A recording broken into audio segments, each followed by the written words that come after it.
I think it was mostly meeting new group of people and cooking with them, spending late nights, going to karaoke bars, going to Prater, which was really one of my favorite things to do.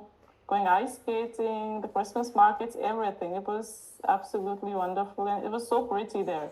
And Yeah. so yeah, in the university life to have an Erasmus experience. So yeah.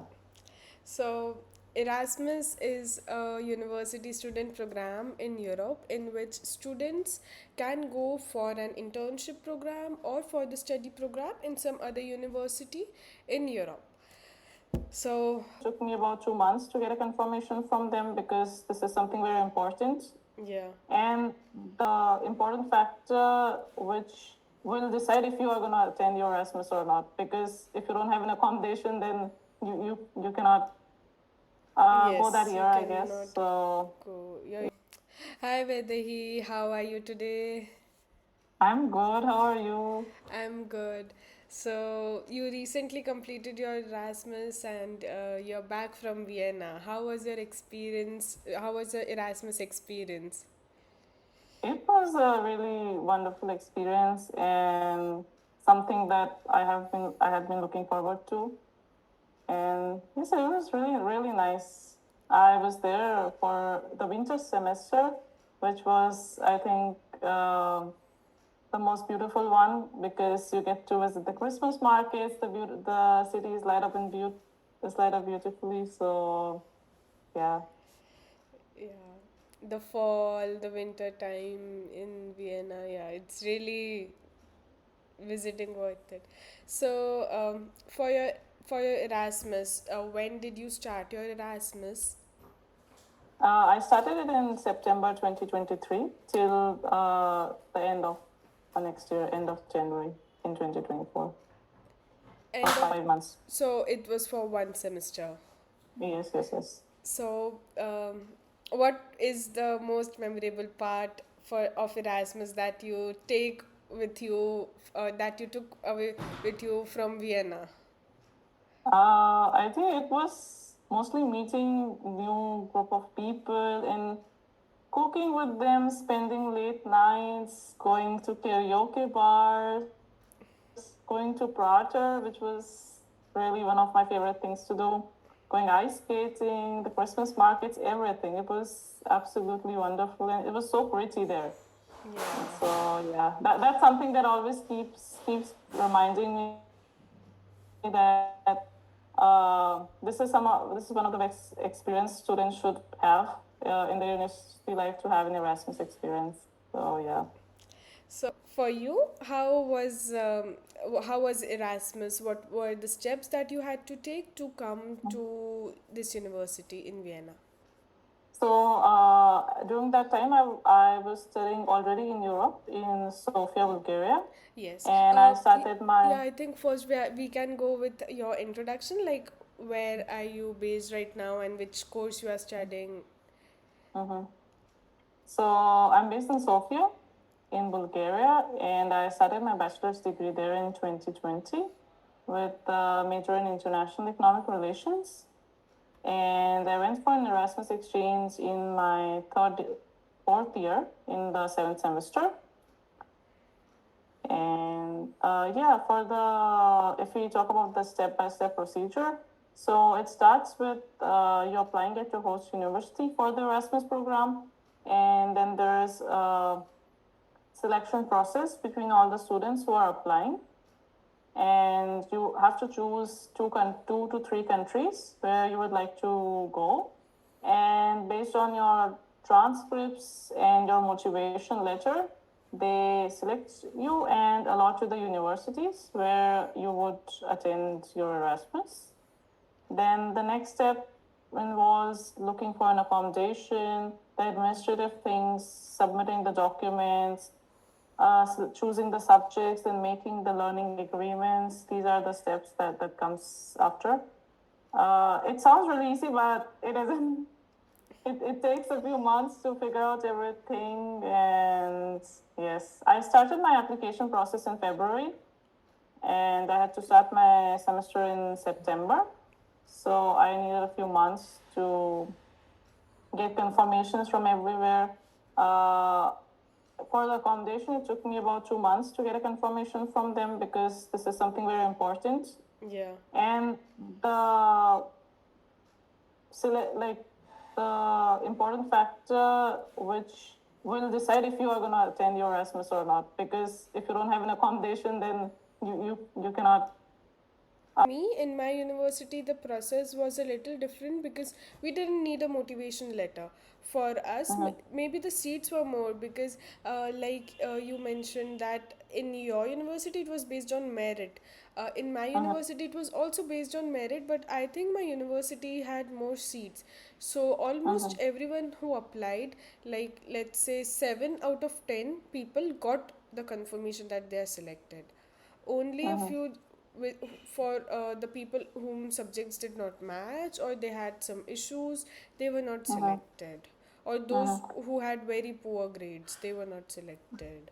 mhm. Yes, I think they have this percentage based on the countries because I had a lot of people from Italy, Okay. a big group of people, around 12 or 15 people, and many of them were from the same university. So I guess that must be the case based on the country. And also, for example, they have this ABC tier of cities. So Vienna is also, yeah, I mean, Austria comes in the A1 where it's more expensive and more competitive.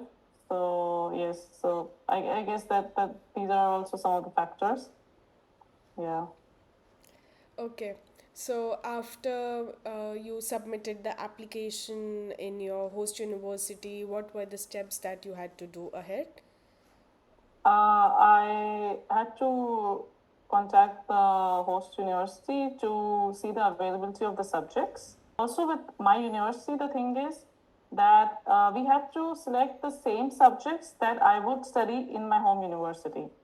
So we didn't have this option of you could choose any subject and have the total ECTS credits. So we didn't have this option, but you Okay. had to choose the same subject, so you get the same ECTS credits that you would get in the home university. Okay. So Because it's easier when you have the subjects to get the learning agreement. the thing was when I started selecting, most of them were full, already full, even at the first day of the of selecting them. So it was like the Oh, Coldplay concert tickets. You never get them. Yeah. it's So just pure luck. yeah. So it was kind of like that. But at the end, I got them. I talked with the university. I also had two distance learning subjects because they didn't have them in regular form, but they were matching what I would study in my home university. So. For my other friend who went to Greece, it was easy for her because she had subjects. I mean, the university was not strict with her. The host university was, they were really flexible, and my university, they were also really flexible in her case. She was also business and economics background, and she took English subjects from there, whereas here she was studying in Italian. So for her, the subjects and the learning agreement, she changed her learning agreement like 3 times, but Yeah, still. I did that. My subjects. So it was with the masters, but I found them, and the my home university was satisfied that okay, you when you pass them, you don't have to give any exams. So that was important for me.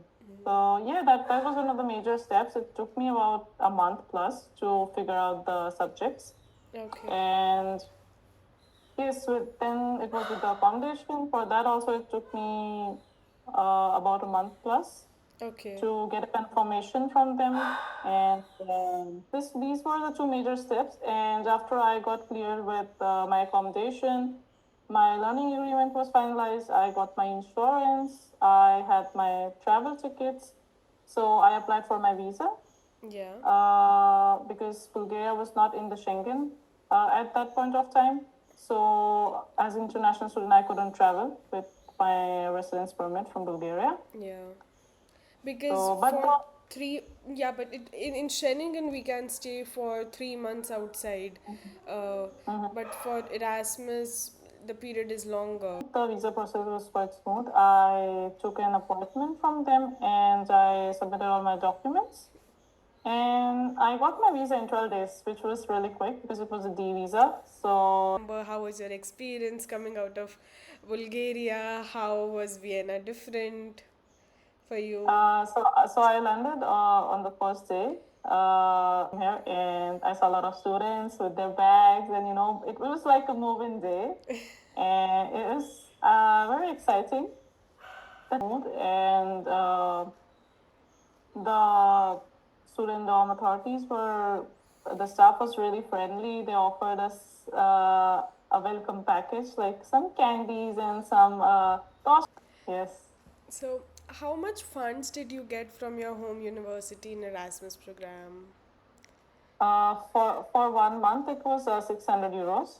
Okay, That so 600 Yeah. euros for each month for Yes. until you complete it. Yes. And with the Erasmus, they give you the 80% during 80% of the funds during the Erasmus, and the last 20% is after you finish the Erasmus successfully. You have passed all the exams, and then they send you the rest of the funds. So that's What's something that you wish you would have known earlier before you know now? Like, if you would give an advice to whether he 2 years back in time, so what would you tell yourself about the experience, about the process, about the mistake, anything? uh, I think I would say everything everything will be sorted out in the end, but you have to put your 100% for that to happen, because otherwise, if you are not your whole self to any of the process, or you're half-heartedly doing it, then you wouldn't get the best results. So that's something very important that I follow, that you have to give your 100% in studying, in having fun, in every activity. So yes, in enjoying, yes. Yeah. So after, like from the university in Bulgaria and FH Mhm. University, was the Viennese university difficult, or the exams were easy to pass? How was the difficult Compared to my level? university, the Austrian curriculum was more difficult, and it needed more hours of self-studying time, and also more of reading, that we were the suggested readings that we were given by the professors. So see, I had 2 lectures per day, and apart from that, I had around 4 days of studying, 5 hours a day. So I had weekly assignments for all of them. So it makes up to, your whole week is occupied, but you gotta have the fun as well. So you really have to manage your time. That is something very important, because if you are not able to manage time with your studies and your social activities, then the Erasmus wouldn't be that fun, if, I believe. I mean, it depends personally for everyone. Yeah. But for me, I really wanted to explore the city and do all the crazy things, and visit the neighboring countries as well, because Vienna is in the center, Yeah. and it's really affordable, as well as connectivity wise, it's very close by. I actually waited for 1 year to go to Vienna.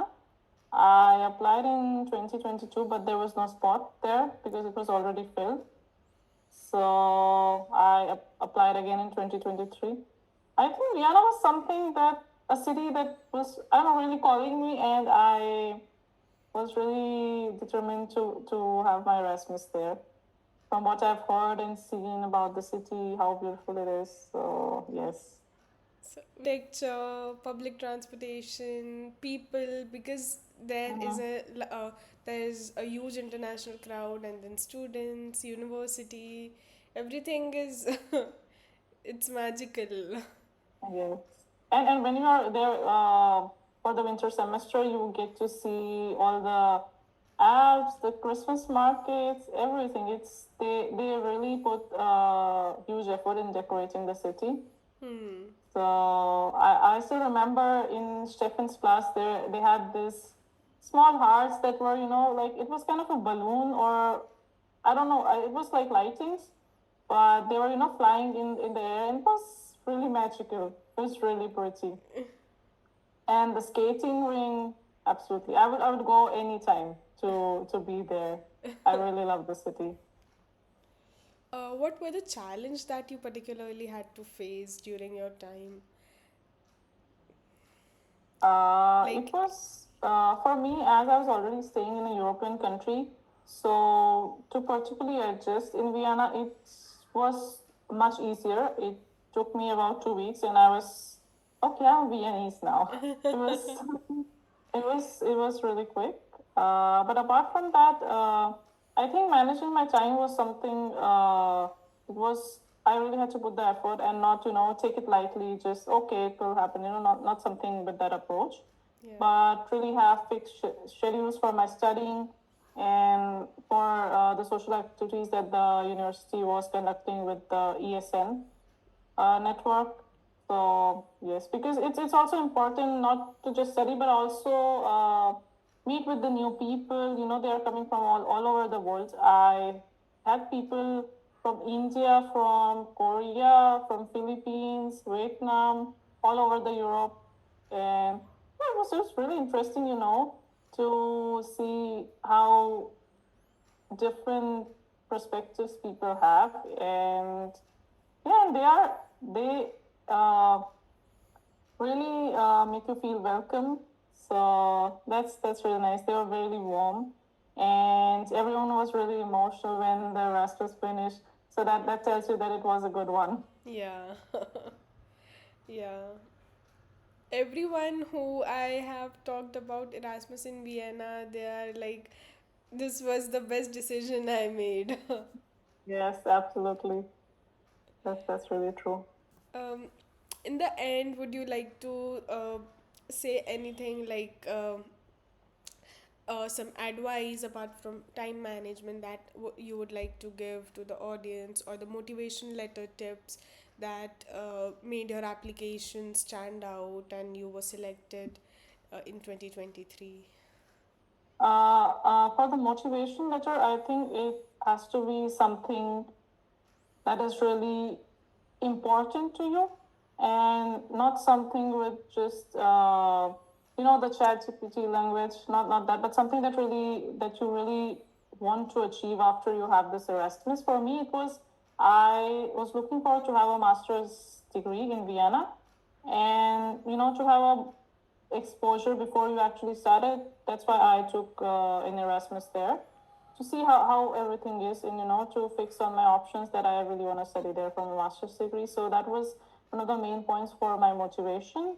And yeah, for the time management, I think making a schedule for yourself and actually applying it and um, following it is very important.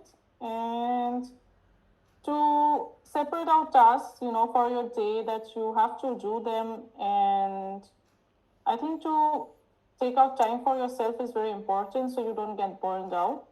Because if with the curriculum, which if it's really time taking or time consuming, then you have to manage it in a way that you can spend time with friends and explore the nature. Because in Vienna, I also I couldn't explore all of Austria, but yes, I went to Salzburg, and it's really beautiful. All the Alps and everything is really beautiful. So you have to take time to see the nature and be in the nature. To It live the actually experience. Mm-hmm.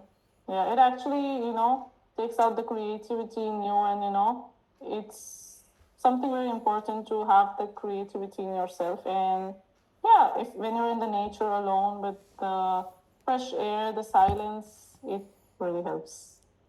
Yeah. So yeah. For the time management, yeah, I strongly believe that you have to take out time for yourself, and no one can do it for you. It's you who have to do it. So this. And Absolutely. have high motivation that if you wanna achieve something, you wanna do it, and no one can stop you from doing it. And even if you have some hurdles, you have to overcome it. And yeah, that's my motivation. So yes. That was incredible. That is a very useful advice for the people watching. And this was a power packed video with a lot I, of experience, with a lot of knowledge sharing. yes, it was really, I really enjoy sharing. I always actually enjoy sharing my Erasmus experiences, the pictures, the memories. Yes, everything. Thank you so much for joining today. It was a great experience to have you. Same here. Thank you so much for having me. I enjoyed as well. Okay.